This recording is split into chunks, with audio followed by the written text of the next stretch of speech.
I think producing overall is about being kind of that like core person in the collaboration and just making all of the different pieces and elements of a production work.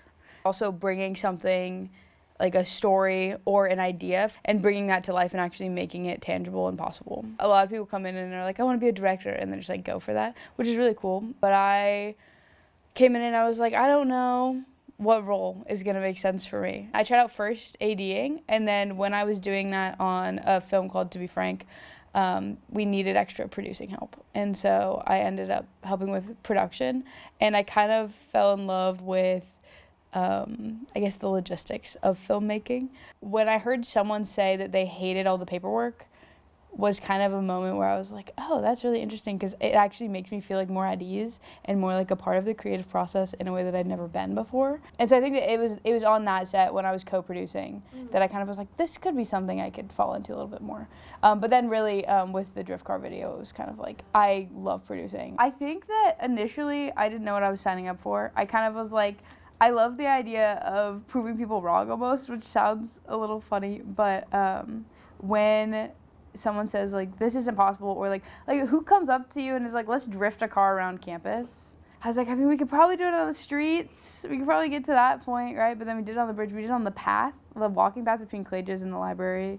It wasn't just going to be the police involved there. It was then like on campus and on places that cars typically don't go. So I think that getting that all together and talking to the people that I need to talk to on campus and then like making that happen kind of was like, oh, I can make stuff happen. We can make stuff happen.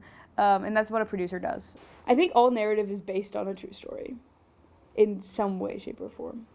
I think there's also a lot of gospel in pretty much every story, which is really cool.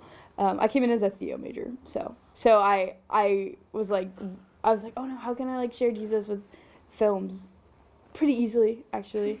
My love of like people and story, I think, is what led me to film in general, and then my love of logistics led me to producing. I think that there's something so beautiful about, like, again, like that gospel message of like the redemption of the world through anything that you watch. Like even the most like horrific or like secular films that you watch, like you can find it in there. And I think that that's really special. I would say if you want to go into producing, give it a try, for sure. Like go into a project fully prepared to produce, because it's a lot of work, but it's also really rewarding. And just go for it. Like just do the thing, because you can do the thing. Yeah. So, if that makes sense. Yeah. Fantastic. And cut.